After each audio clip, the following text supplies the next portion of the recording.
हाँ जी, तो वेलकम हमारे चैनल पे वापस से भारत राइजिंग पर। बिफोर हम आगे बढ़ें तो आपको याद है ना कि आपको चैनल को लाइक, शेयर और सब्सक्राइब करना है और प्लीज़ कमेंट कर दिया करो। इसलिए कर दिया करो ताकि हमें भी तो पता चले कि आपको हमारा कंटेंट लग कैसा रहा है, राइट?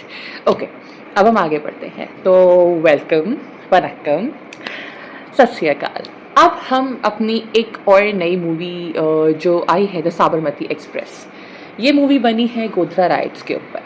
जी हाँ, वही फेमस 2002 के गोधरा राइट्स जिनको लेकर के आज तक के एक हमारे पॉलिटिकल सिस्टम में, हमारी वोटिंग जर्नी में इसका एक बहुत बड़ा महत्व रहा है। और ये फैक्ट है कि आज जो पीएम मोदी हैं, ये उस एक इंसिडेंट के बाद बहुत ऊपर उठे थे।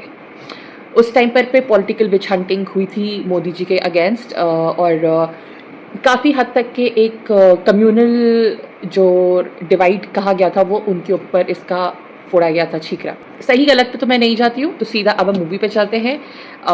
इस मूवी के रिव्यूज़ दो तरीके से होंगे, मैं और मेरी फ्रेंड। तो मैं आपको वेलकम करूँगी और वो डिटेल्स में जाएगी। सो अब मूवी में आगे बढ़ते। तो मूवी के डायरेक्टर हैं धीरज सरना, और इसमें बेसिकली 3 मेन कैरेक्टर्स हैं। विक्रांत मैसी जो 12th फेल वाले फेम के एक्टर हैं, उसके बाद आपकी राशि खन्ना एंड रिद्धि डोगरा, जो कि उन्होंने अपना टीवी में तो काफ़ी अच्छा खासा नाम कमाया हुआ है रिद्धि डोगरा ने। विक्रांत मैसी को तो हर कोई जानता है, नो डाउट। अब हम पहले चलते हैं कि अभी मूवी से पहले एक कंट्रोवर्सी हुई थी विक्रांत मैसी के स्टेटमेंट को लेकर के, जिसमें उन्होंने ये बात बोली थी कि उन्होंने इंडिया काफ़ी घूमा है और उनको नहीं लगता कि मुस्लिम्स इंडिया में बहुत परेशान हैं जिस तरीके से मीडिया में दिखाया जाता है।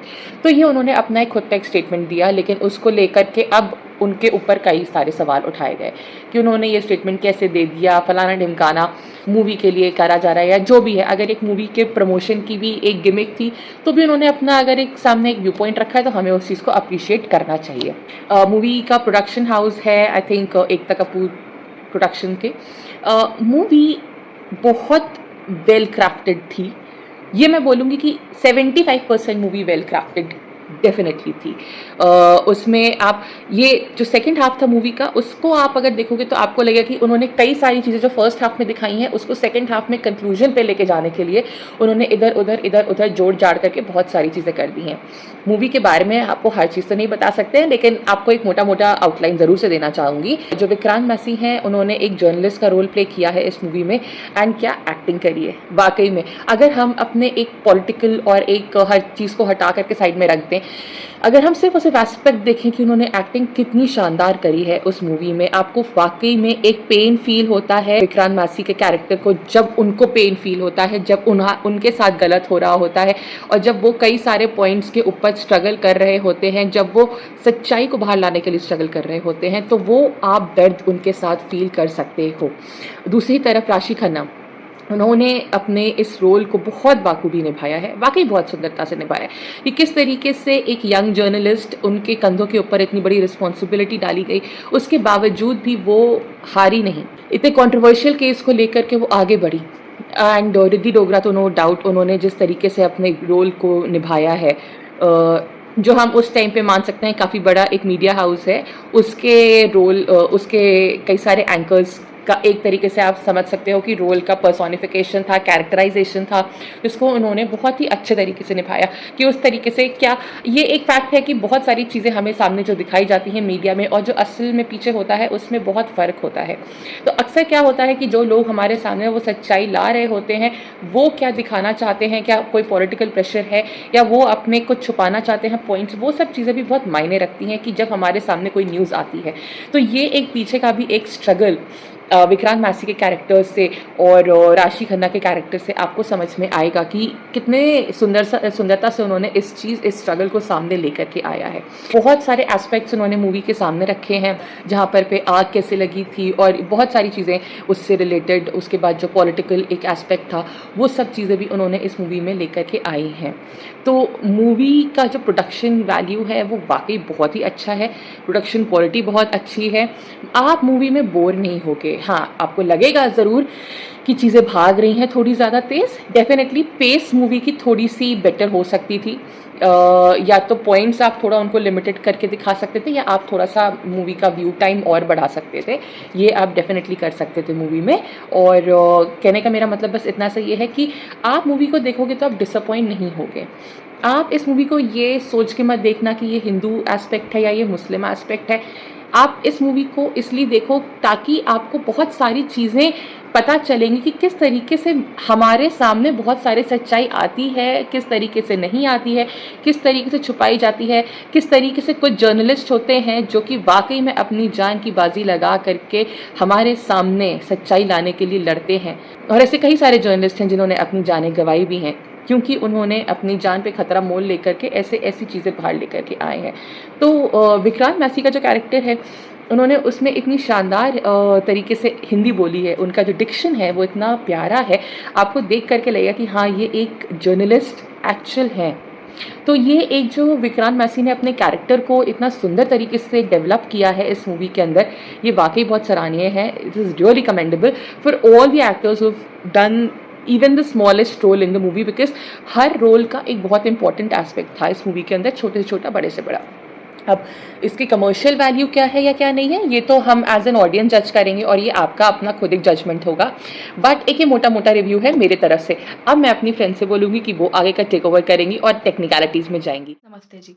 तो जैसा मेरी दोस्त ने डिस्क्राइब किया कि साबरमती रिपोर्ट हम लोग देख के आए हैं, उसका एक छोटा-सा रिव्यू है।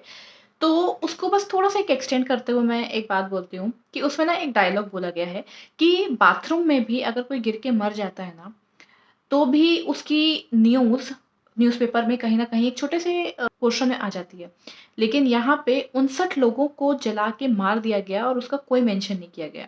तो जैसा कि मेरे दोस्त ने बोला कि किस तरीके से इस जो गोधरा कांड है या साबरमती एक्सप्रेस में अयोध्या से आई हुई जो ट्रेन थी जिस पे अटैक किया गया, लोगों को मार दिया गया, उसके बेसिस पे ये मूवी बनाई गई है। और किस तरीके से जर्नलिज़्म सही यूज़ ना होने की वजह से वो चीज़ लोगों के सामने, जो सच्चाई है, जो चीज़ें हैं, लोगों के सामने फैक्ट्स पहुँच नहीं पाए। तो ये मूवी को डायरेक्ट किया है, जैसा कि उन्होंने बोला, मिस्टर धीरज शर्मा ने, और इसको प्रोड्यूस किया है शोभा कपूर और एकता कपूर ने। अगर मैं इनके स्क्रीन प्ले की बात करूँ, तो जो स्क्रीन प्ले है वो मुझे इस मूवी का काफ़ी अच्छा लगा। जहाँ पे जो भी मतलब जो भी आप इमोशन या पेन दिखाना चाह रहे थे डायरेक्टर इस मूवी में, वो एक्चुअली स्क्रीन प्ले से आपको ज़ाहिर होगा। आपको सेकंड हाफ में इसका स्क्रीन प्ले थोड़ा-सा लूज़ लग सकता है, जो बेटर हो सकता था, बट ओवरऑल मैं उसको एक अच्छे नंबर ही दूँगी। आउट ऑफ 10 में 7-8 नंबर स्क्रीन प्ले को देना चाहूँगी। उसके अलावा कुछ फ़नी सीक्वेंस भी डाले गए हैं, जो बहुत अच्छे तो लैंड नहीं करे हैं जोक्स, बट कुछ-कुछ स्टिल फ़नी है कंपेयरिंग कि जो भी मूवी का बैकग्राउंड है उसके बेसिस पे, जैसे कि विस्थापित करने के ऊपर लेके, ड्रिंकिंग हैबिट्स को लेके कुछ जोक्स उसके अराउंड हैं।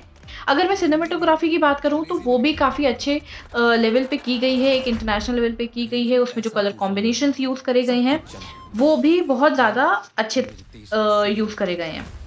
उसके अलावा जो रिद्धि डोगरा का जो स्क्रीन टाइमिंग है, वो काफ़ी अच्छा है। एंड डेफ़िनेटली आप सबको पता है, जैसे कि मेरे दोस्त ने भी बोला, कि वो एक बहुत एस्टैब्लिश्ड टीवी एक्टर हैं। तो डेफ़िनेटली एक्टिंग के मामले में तो वो बहुत ही ज़्यादा अच्छी हैं। बट मुझे ऐसा लगता है कि उनका रोल थोड़ा-सा और ज़्यादा एनहांस होना चाहिए था, थोड़ा ज़्यादा होना चाहिए था। तो मुझे और ज़्यादा अच्छा लगता है, क्योंकि वो एक बहुत अच्छी एक्ट्रेस हैं।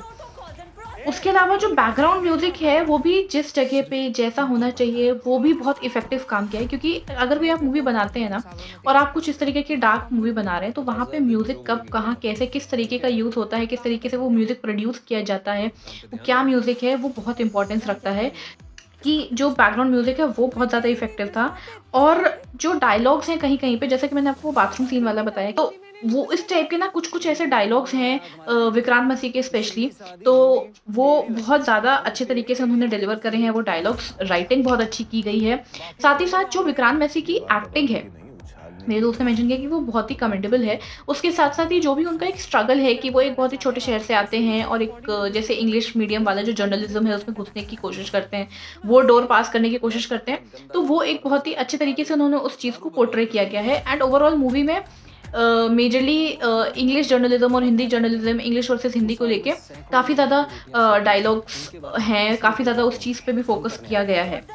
एक चीज़ और बोलना चाहूँगी कि ये तो सारी हो गई इनकी टेक्निकलिटीज़ की, सिनेमेटोग्राफी कैसी थी, स्क्रीन प्ले कैसा था, डायलॉग कैसे थे, डायलॉग डिलीवरी कैसी थी।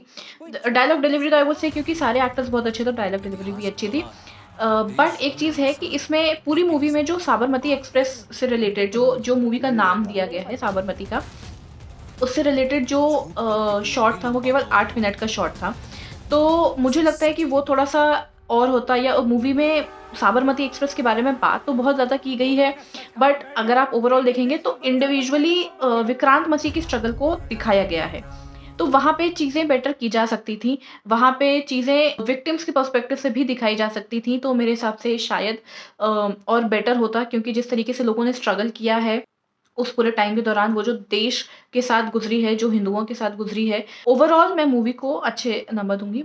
Is a good movie and काफ़ी कुछ जो जर्नलिज़्म के फ्लॉज़ हैं, उनको दिखाने की कोशिश की गई है कि उस टाइम पे क्या फ्लॉज़ थे जिसकी वज़ह से ये सच लोगों के सामने नहीं आ पाया। लोगों ने स्ट्रगल कितना किया है इस सच को सामने लाने के लिए, और आज इतने टाइम बाद अ, वो स्ट्रगल करके वो कुछ थोड़ा बहुत सफल हो पाए हैं। तो डेफ़िनेटली वो जो लोगों के साथ हुआ वो गलत ही हुआ था। तो मेरे हिसाब से मूवी इज़ ओवरऑल गुड, और आपको जाके ज़रूर देखनी चाहिए ये मूवी। एंड मेजरली मैं आपको बताऊँ कि ये जो मूवी है ना, ये जो इसके टारगेट ऑडियंस है that is majorly for the people above 30, 28 to 30 उसके ऊपर के लोगों के लिए है। रीज़न बीइंग कि 2002 में यही लोग थे जिनको पता था कि ये इंसिडेंट हुआ है इतना बड़ा साबरमती वाला। तो जो यंग जनरेशन है, आप जिसे जेन ज़ी बोल सकते हैं, या जो 2000 बॉर्न्स हैं, उन सारी जनरेशन के लिए मूवी बहुत ही हार्ड हिटिंग नहीं है, उनको ज़्यादा कैप्चर नहीं कर पा रही है। लेकिन जो पुराने लोग हैं, जो हमारे मॉम-डैड की उम्र के हैं, हम लोग की एज के हैं, तो उनके लिए ये ज़्यादा अट्रैक्ट कर रही है मूवी। ऑल्दो इस मूवी के शोज़ कम हैं, बट फिर भी थिएटर्स फुल जा रहे हैं, तो that's a good thing. People want to know, लोग जानना चाहते हैं कि एक्चुअली सच्चाई थी क्या? ओवरऑल मूवी अच्छी गई है, बहुत अच्छी गई है। बस मेरा एक इतना मानना है कि थोड़ा-सा जो साबरमती के विक्टिम्स हैं, उन सबके जो फैमिलीज़ हैं, उनके ऊपर थोड़ा-सा फ़ोकस करके और मूवी बनाई जा सकती थी। But overall it's a good movie, आपको डेफ़िनिटली जाके देखनी चाहिए। और आपको हमारा रिव्यू कैसा लगा, हमें कमेंट सेक्शन में ज़रूर बताइएगा। लाइक, शेयर, सब्सक्राइब करना मत भूलिएगा, और साथ ही साथ मैं डिस्क्रिप्शन बॉक्स में हमारी वेबसाइट का लिंक भी डाल रही हूँ, वो भी ज़रूर विज़िट करिएगा। धन्यवाद।